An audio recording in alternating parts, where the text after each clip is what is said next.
Obrigada por estar a acompanhar este que é o maior evento de saúde e tecnologia realizado em Portugal. Falamos agora de sistemas de informação que, em tempo de pandemia, ocupam um papel crucial na gestão de informação e dos dados. Um cenário de crise imposto pela pandemia exige naturalmente respostas mais rápidas e é sobre essas respostas que vamos falar com os nossos convidados.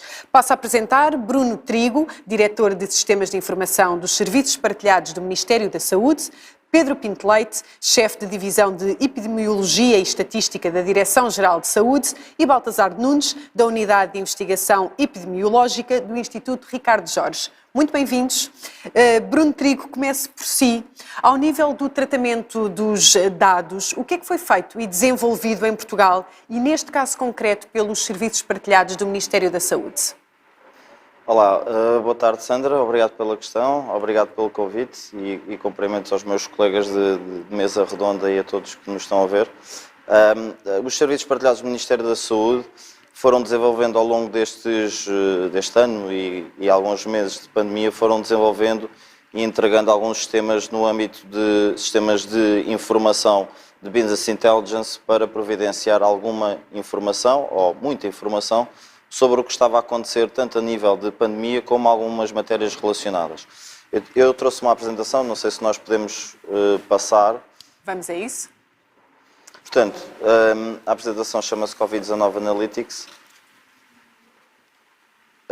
Aqui só para dar um contexto inicial, portanto, nós começámos logo no início de março, em março de 2020, criámos um sistema que é o Trace Covid. O Trace Covid tinha associado um sistema de Business Intelligence que nos permitia, no fundo, obter um panorama geral nacional sobre como é que estavam a acontecer os casos positivos e o seu respectivo rastreio, incluindo, por exemplo, o seguimento de algumas cadeias de transmissão que eram necessárias controlar e quebrar. O sistema foi desenvolvido no espaço de 15 dias e, para além da questão de vigilância epidemiológica, também tinha questões operacionais, ou seja, quantas ações, quantas tarefas, que tipo de controle estava a ser feito pelos profissionais de saúde em relação aos nossos utentes que estavam ou infectados ou eram contactos de alguém infectado. Portanto, o sistema foi crescendo, ele foi, como eu disse há pouco, foi desenvolvido em março de 2020 e teve logo uma abordagem e uma aproximação por parte dos profissionais de saúde muito rápida. Portanto, nós logo desde o início tivemos uma reação muito positiva e os profissionais de saúde aderiram logo à plataforma e, de certa forma, tivemos aqui logo uma grande adesão por parte dos profissionais. Como eu disse, o Trace Covid permite um conjunto de funcionalidades que foi, de certa forma, foi crescendo ao longo do tempo, não é? E hoje em dia já abrange outro tipo de questões, como o envio de SMS para os utentes, para os manter isolados, para permitir que o utente possa fazer autorreport dos seus próprios sintomas, portanto, de certa forma também para facilitar um bocado o trabalho e a vida dos profissionais de saúde que já estão sobrecarregados com imensas tarefas.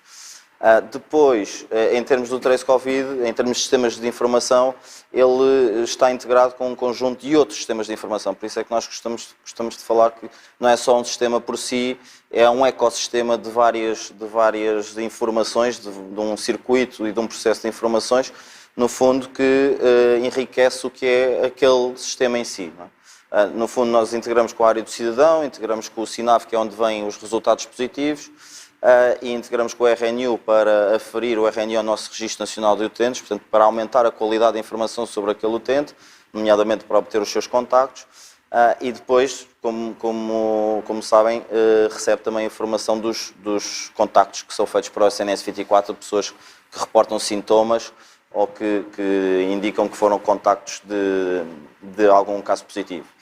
Depois, mais tarde, em abril de 2020, nós implementámos, porque o sistema já estava desenvolvido, um sistema de monitorização das camas de cuidados intensivos de todo o país. Portanto, nós sabíamos de 15 em 15 minutos, quase em tempo real, qual era o estado das camas de cuidados intensivos dos vários níveis de cuidados no país todo, portanto, tanto hospitais do SNS como alguns também privados. E, portanto, conseguimos dar à tutela ou para apoio à decisão essa informação muito atualizada e recorrentemente. Aqui podemos ver alguns exemplos e da forma com de estruturação em que se assenta este sistema, mas no fundo ele resulta num dashboard que dá essa informação e também envolve outros players, como por exemplo o INEM, que pode aceder também a esta informação e sabe para onde pode dirigir as suas ambulâncias, no caso, e portanto ver qual é o hospital que tem mais camas disponíveis. Depois, mais tarde, criámos também o BI do SINAV. Aliás, foi um trabalho feito em conjugação um bocado com o Trace Covid. No fundo, nós fomos criando aqui uma análise operacional, como eu tinha dito, mas depois uma análise mais epidemiológica e que nos permitia construir a história e verificar ao nível muito local qual é que era a incidência e qual é que era o número de casos positivos por várias dimensões, portanto, por faixa etária, por idade, por zona, por local, por região, e isso permitia depois às autoridades de saúde pública agir muito rapidamente em relação a determinado âmbito ou determinada região. Isto acontece depois em maio de 2020.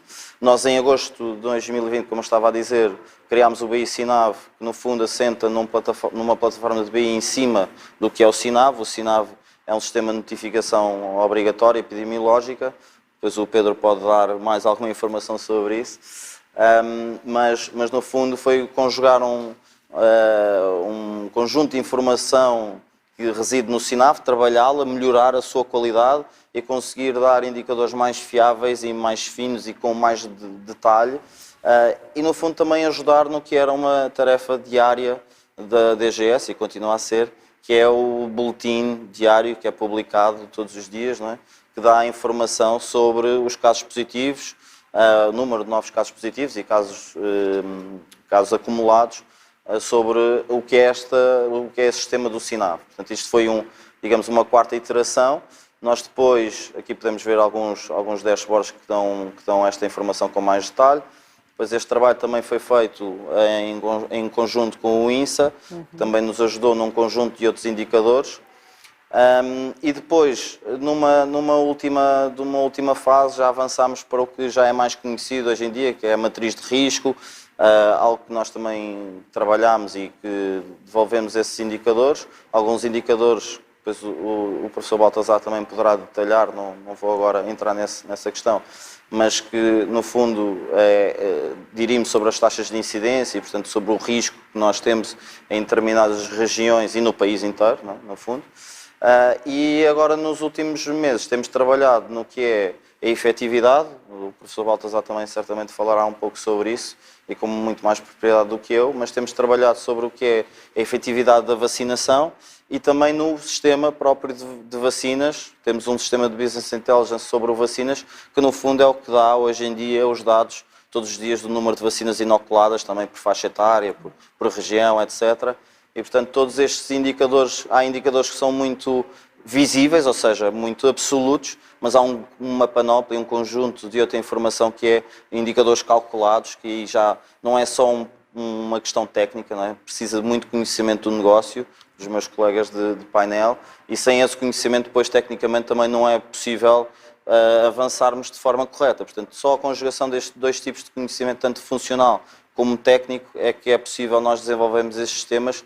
E aí, graças às nossas equipas, quando digo nossas, INSA, DGS, SPMS, graças a esse trabalho conjunto, é que nós de facto conseguimos chegar a estas informações. Aqui vem um pouco mais do que estava a falar ainda agora, mas só concluindo, com esse trabalho conjunto é que nós conseguimos chegar a estes indicadores fiáveis e conseguimos progredir e cada vez dar mais indicadores e alavancar ainda mais esta atividade. No fundo, isto é uma arquitetura técnica, não interessará muito para o caso, mas é isso. Muito bem, muito obrigada, Bruno Trigo.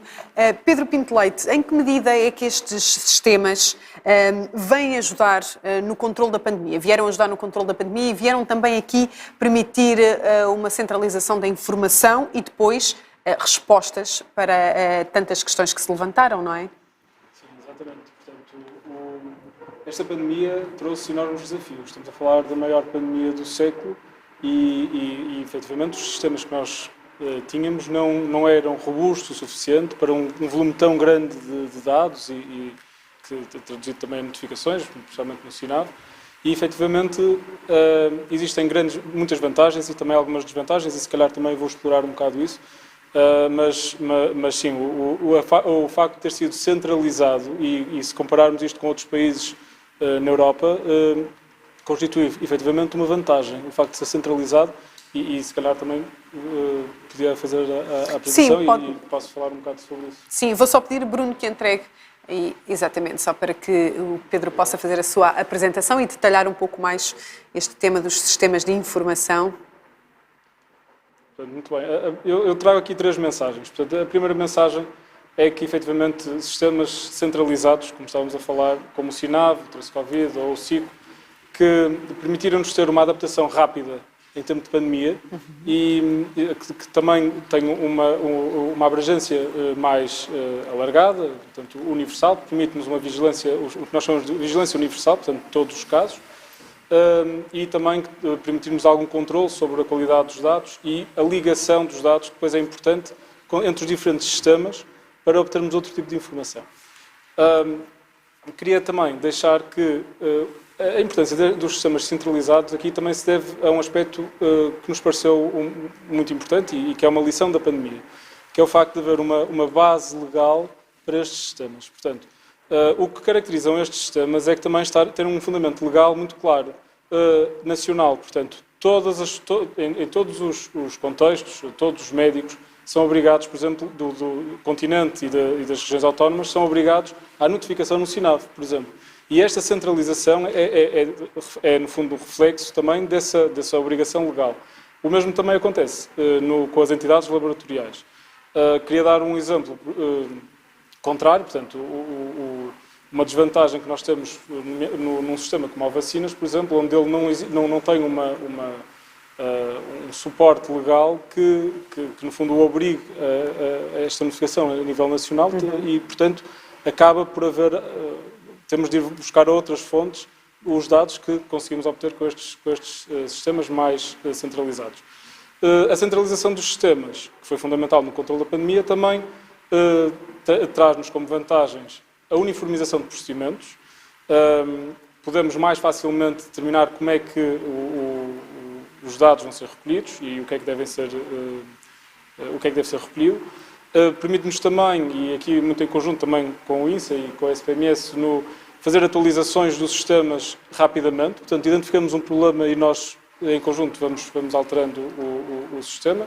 E permite-nos também dar vida à rede de vigilância epidemiológica que existe. Portanto, numa comunicação constante entre os diferentes atores e, portanto, e acabam por ser assim os aspectos positivos de um sistema centralizado. Temos desvantagens ou aspectos menos positivos. Falamos, por exemplo, de quando existe algum constrangimento, são mais críticos, porque estamos a falar de um sistema centralizado, e também não conseguimos, às vezes, a informação com o detalhe que gostaríamos de ter, uma vez que temos este tipo de sistemas de uma forma mais nacional. Tentamos também ultrapassar aqui estes constrangimentos partilhamos dados, vamos partilhando dados com a academia, partilhamos dados com o INSA, vamos trabalhando um bocado esses dados em conjunto. E essa é uma forma também de ultrapassarmos estes constrangimentos. A segunda mensagem que eu gostava de deixar é exatamente no seguimento destes constrangimentos que não há sistema perfeito, mas podemos torná-lo mais resiliente. Sabemos que a maioria das equipas começou com X6, países tiveram alguns problemas na contagem de casos. Sabemos que foi muito discutida a questão de termos homens grávidos e doentes com idade que não seria possível, do ponto de vista biológico, mas no fundo são lições que nós vamos levando e vamos melhorando o nosso sistema. E isto, queria deixar aqui, portanto, por um lado, a importância da monitorização do sistema e dos dados, certo. Fundamental, e que provavelmente também o professor Baltazar falará a seguir. E, por outro lado, o incentivo que nós temos para os prestadores notificarem. E aqui é uma grande dificuldade. O incentivo que têm os prestadores, portanto, tem uma base legal, portanto, é porque a lei obriga, mas nós também depois tentamos, através de informações, de e-mails, de webinars, reuniões que também organizamos com a SPMS e com o INSA em conjunto, tentar não perder a obrigatoriedade da notificação e, no fundo, a alimentação destes sistemas através dos prestadores. E isso acaba por ser também depois importante, indiretamente, na perspectiva do prestador, sendo ele, as equipas de saúde pública têm depois informação para a ação, para atuar rapidamente em determinados contextos, controlar a pandemia no nível local, seja também a nível nacional para determinação de políticas ou inclusive até pagamentos relacionados depois com a realização de testes e esse comprovativo. A terceira mensagem que deixava é exatamente relaciona-se com o que nós chamamos a pandemia dos X6. E portanto, ela existe, ela é real e é difícil de controlar.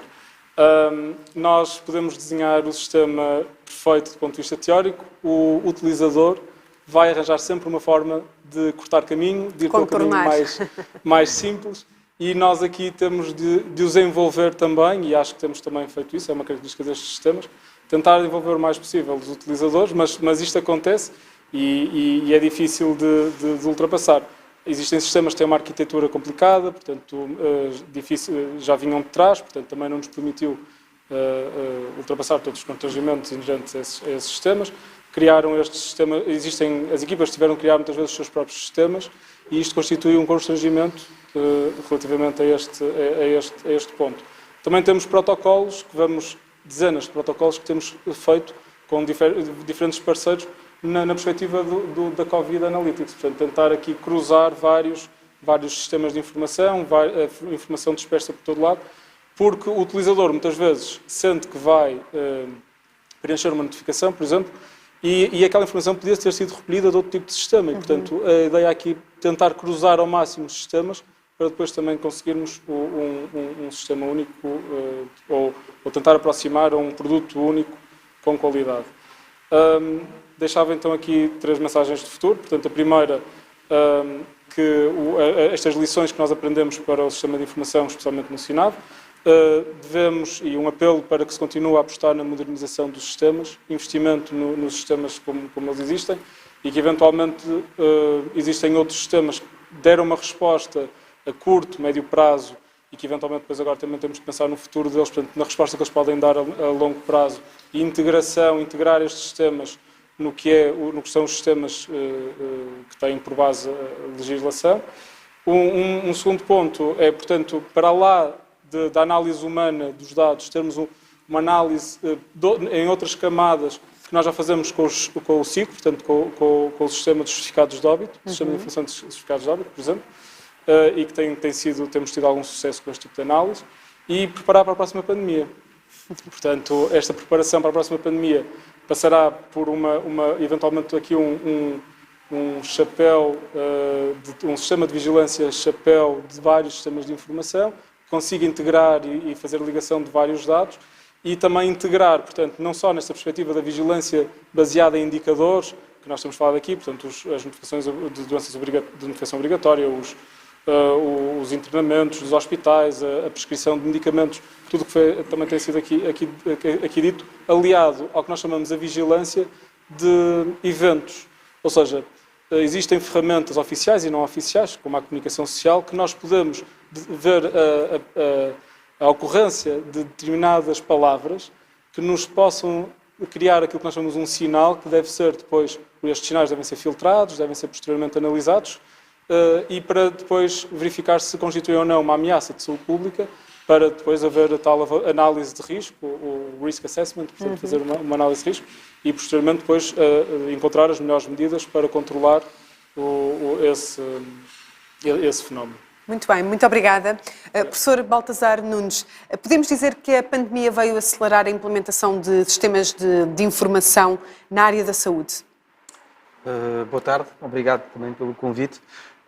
Sem dúvidas, nós até esta pandemia, grande parte da vigilância e da análise que fazíamos em tempo real de situações de emergência tinham ou uma temporalidade diferente, estamos a falar de análises que ficavam circunscritas a períodos de 2, 3 meses, como por exemplo o surto de Legionela em Vila Franca de Xira, ou, por exemplo, no caso da vigilância da gripe, sistemas de vigilância que apenas necessitavam de informação que fosse reportada semanalmente. Com a chegada desta emergência, basicamente passamos a uma temporalidade, como podemos ver, de um ano e meio já de trabalho contínuo associado a uma necessidade de informação diária, para não dizer muitas vezes, até dentro do dia, várias vezes. Claro. Isto necessita claramente de sistemas de informação estáveis, de sistemas de informação, alguns deles universais, que permitam, de alguma maneira, produzir esta informação em tempo real para a tomada de decisão. Eu, como os meus colegas, também trouxe aqui uns slides, só para tentar, de alguma forma, dar algum apoio àquilo que disse, e basicamente falar aqui de 3 áreas em que nós, no Instituto Ricardo Jorge, estivemos a trabalhar. Basicamente, uma área que é a área da monitorização da vigilância epidemiológica, uma área que é muito íntima com a Direção-Geral da Saúde, que é a coordenadora da vigilância epidemiológica, que é esta constituição de colher os dados, analisá-los e reportá-los de uma forma sistemática para a tomada de decisão, que tem um tempo muito rápido. Depois, uma outra área, que é a área da investigação, que é uma área que tem um tempo diferente, que colhe dados com maior cuidado para responder a perguntas específicas, como, por exemplo, qual é a seroprevalência, quantos indivíduos em Portugal já foram expostos ao vírus de SARS-CoV-2, quais são os fatores que aumentam a probabilidade de eu me infectar ou de ter uma doença grave, ou, por exemplo, qual é que é o efeito das vacinas, será qual é a efetividade das vacinas ou de determinados tratamentos. E depois, uma outra área, que é uma área nova, que tem vindo a ser desenvolvida agora cada vez mais em Portugal, que é a área da modelação matemática, que permite, no fundo, conjugar informação que vem destas 2 áreas, da vigilância e dos estudos especiais, para falar um pouco sobre o futuro. E muitas vezes a pergunta que nos dizem é, então, se nós implementarmos um fecho de escolas hoje e fecharmos apenas o ensino básico e o ensino secundário, será que isto é suficiente para reduzir a transmissão e fazer com que a incidência diminua? Será que necessitamos de fechar mais a sociedade para haver uma redução da transmissão? Será que devemos começar a vacinar primeiro este grupo ou aquele grupo para reduzir a transmissão ou o impacto em termos de hospitalizações? Muitas vezes estes modelos matemáticos servem para isso. São aquilo que nós chamamos respostas de what if. Então, se eu fizer isto, o que é que acontece?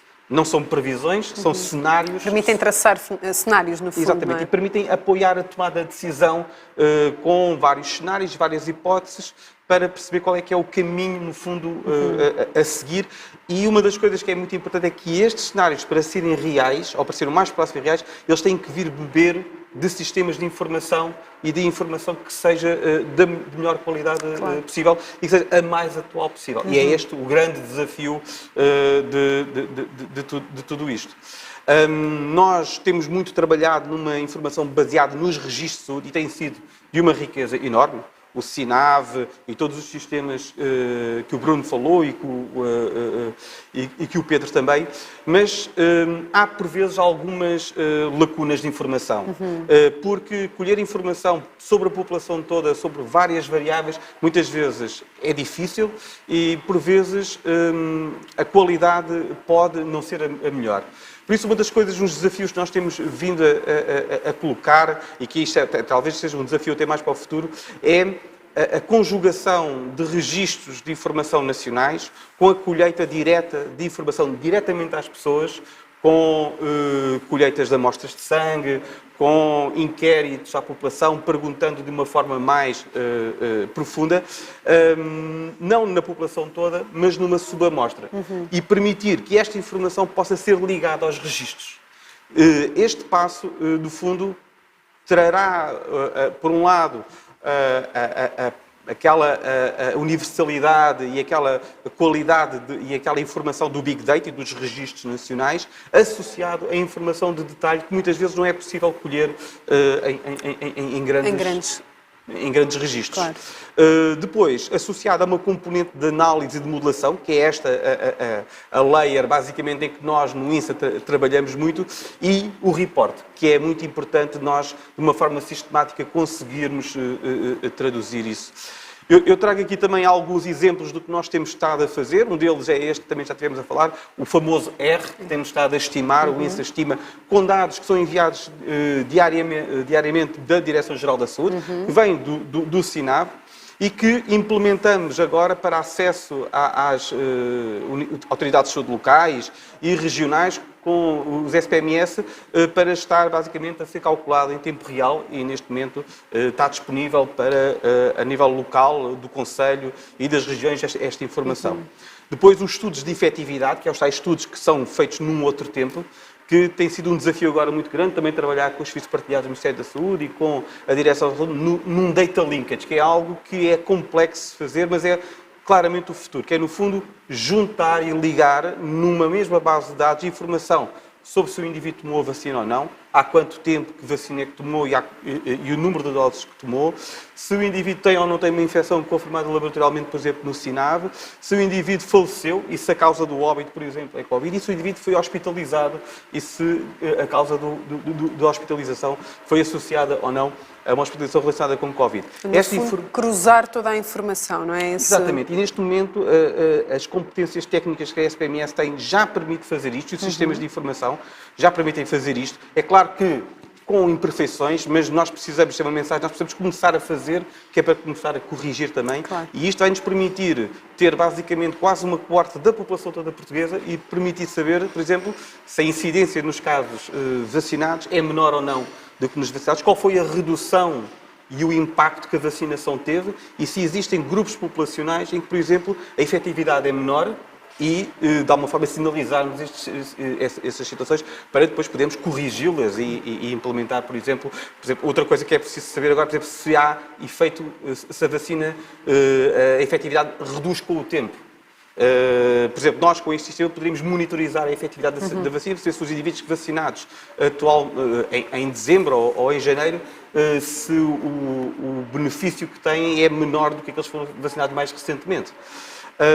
E depois, por fim, a questão dos cenários e da modelação, que tem sido também uma ferramenta muito útil e que, no fundo, está ali mascarado só aquele gráfico, mas aquela informação, os modelos, necessitam de muitos parâmetros e os parâmetros vêm todos colher informação à cobertura vacinal, à efetividade da vacina, ao R, à transmissibilidade, à distribuição da vacina pela população, à taxa de hospitalização por cada grupo etário. Ou seja, no fundo, conjugam esta informação toda que, quanto melhor for a sua qualidade, melhor será depois a tomada de decisão com a informação, digamos, de melhor qualidade. Eu também depois só trazia aqui um percurso um pouco, no fundo, é dizer que realmente a pandemia foi um catalisador muito grande da informação em saúde e da utilização da informação em saúde para estas áreas da monitorização, investigação e modelação e colocou, digamos, estas três entidades do Ministério da Saúde a trabalhar juntas de uma forma muito intensa. Em parceria, não é? De outra forma não seria claramente, possível. era aquilo que estávamos a falar, claro. É a conjugação de conhecimentos diferentes, complementares e que é essencial para avançarmos e que é imprescindível passar para este campo, que é a ligação dos registros e recolher informação, em vez de analisarmos só a vacinação, só o SINAV ou só as hospitalizações, tentar conjugar esta informação toda. Depois, um passo mais à frente é definir, de alguma forma, a metodologia, a componente operacional e legal para fazermos isto, porque existe algumas espaço ainda para trabalhar, de acordo com o RGPD, para podermos fazer isto e podemos também, na forma, constituir aqui uma framework para que a Academia e outras entidades também possam beneficiar desta informação. E, pronto, e a mensagem final dizer que realmente estas três entidades, a DGS, os Serviços Partilhados, o Ministério da Saúde e o INSA, penso que com esta experiência que tiveram e com o mandato que têm, são as entidades que estão na melhor das condições para dar, no fundo, catalisar este processo e dar-lhe um arranque significativo para, numa próxima pandemia, estarmos, melhor, para nesta pandemia continuarmos bem preparados e estarmos ainda mais bem preparados para uma próxima situação de emergência para o de que saúde possa pública. vir, não é? Para o que possa vir. Muito obrigada, professor Baltasar Nunes. Antes de terminarmos, gostava de passar novamente a palavra ao Bruno Trigo e depois ao Pedro Pinto Leite. No fundo, já percebemos que a pandemia veio, de facto, acelerar aqui a implementação dos sistemas de informação na área da saúde. Alguns já existiam, outros foram criados. No fundo, deu-se aqui um salto porque foi necessário dar respostas mais rápidas. O que é que fica de positivo para o pós-pandemia, Bruno? Há duas ou três questões, que é, nós temos de ter noção que ao criar novos sistemas, nós, de certa forma, estamos a resolver um determinado âmbito e estamos a criar um novo âmbito, não é? Porque isso traz-nos, obviamente, com esses sistemas, traz-nos alguma responsabilidade, que não é só ter o sistema criado, ele tem de ser mantido, ele tem de ser acarinhado e no fundo, ligando com o que estavam a dizer, o professor Baltazar, no fundo nós queremos que os sistemas cresçam e que tenham cada vez mais funcionalidades e cada vez mais integração entre a informação toda que reside em alguns sistemas. Isso acresce a nossa responsabilidade nesse sentido, e isso é um ponto positivo que nós temos de assumir. Agora fala-se muito na questão do PRR e nos financiamentos que aí vêm e que nós esperamos que parte deles nos ajudem a fazer esse trabalho, mas não pode ser como se fosse uma estrela cadente, não é? Tem de ser continuado, porque a tecnologia de facto e o conhecimento funcional eles estão aí, mas eles têm um custo, não é? Um custo de tempo, um custo de oportunidade também, e nesse sentido eu acho que há esse ponto positivo, não é? de uma maior visibilidade do que estes sistemas nos podem dar. Depois há um outro ponto positivo, que é nós temos todos a noção de que é preciso uma forte liderança organizacional para que não é só tecnicamente, ou seja, não é um processo só técnico, tanto do ponto de vista informático como do ponto de vista funcional, digamos assim, não é só isso. Existem processos de liderança muito fortes e, por outro lado, também aprendemos, e eu acho que isso é uma lição que fica, que esta aproximação aos utilizadores e aos profissionais que localmente é que estão, de facto, a trabalhar com o sistema de informação, que essa aproximação seja mantida e, no fundo, percebemos o que de facto é necessário no terreno, salvo seja, e essa forma de interagir mesmo com os profissionais mudou em tempo de pandemia. Nós hoje em dia, por exemplo, fizemos alguns webinars em que nos primeiros, por exemplo, do Trace Covid, chegaram a estar 2.000, 3.000 profissionais a assistir ao webinar. Nós próprios mudámos o nosso mecanismo de interação, de envolvimento das pessoas, e isso envolve aumentar a literacia dos profissionais, a nossa própria, e também dos próprios cidadãos perceberem que os sistemas estão lá, existem, e alguns deles envolvem o cidadão de sua própria saúde. E, portanto, é um conjunto de matérias que, neste sentido, nós aprendemos e acho que ficam e que devemos incentivar e não perder essa matriz. No fundo. Muito bem. Pedro Pinto Leite, na sua perspectiva, o que fica de positivo? É muito na linha do que o Bruno estava a dizer, portanto, nós temos mesmo de dar o salto. Portanto, estamos a aprender com esta pandemia, estamos a identificar muitos potenciais de melhoria, começámos a trabalhar em rede, portanto, deixámos de ser 3 instituições e estamos cada vez mais com projetos em conjunto. Mas temos de apostar tem de fazer este investimento no sistema do futuro, no sistema de vigilância do futuro. Temos de trabalhar para uma revolução na Epidemic Intelligence, portanto, a Epidemic Intelligence mesmo, não só na vigilância de indicadores, com base em indicadores, mas também com base nos eventos, e, portanto, conseguir aqui um sistema chapéu que consiga, de alguma forma, fazer esta interligação e linkage entre os vários dados, como já temos aqui também falado. Apostar na proximidade, portanto, a proximidade com as equipas do terreno, a proximidade com todos os parceiros, as entidades notificadoras também de resultados laboratoriais, por exemplo, todos os parceiros, toda a rede que alimenta estes sistemas e, no fundo, dar o primeiro passo, que também gostaria aqui de partilhar. Nós começámos já, através de contactos e com estes parceiros, estamos a fazer um primeiro estudo, uma avaliação do sistema como ele existe. Portanto, exatamente, no fundo, para fazermos fazermos um diagnóstico do que está a acontecer neste momento, para depois darmos um salto e fazermos a verdadeira revolução no Epidemic Intelligence. Muito bem, muito obrigada. Professor Baltazar Nunes, quer deixar alguma nota a título de conclusão? Eu acho que uma nota que acho que seria relevante também deixar é que nesta fase pandémica, efetivamente nós conseguimos e fizemos este trabalho todo conjunto para montar este sistema e que trouxe os seus benefícios. Acho que o grande desafio também vai ser a fase interpandémica, ou seja, quando a pressão da necessidade de informação baixar. E o desafio vai ser se nós sermos capazes, e estas entidades são aquelas que são responsáveis por isso, em fase pré-pandémica, manter o awareness, manter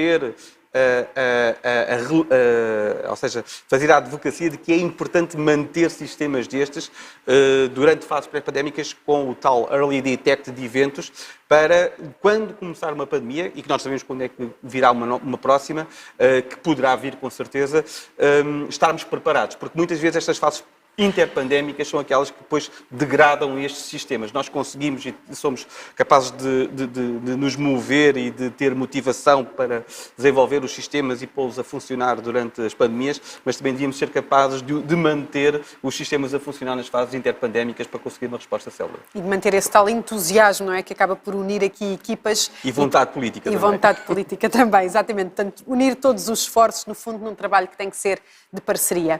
Muito obrigada pela vossa intervenção. Obrigada. Bom trabalho.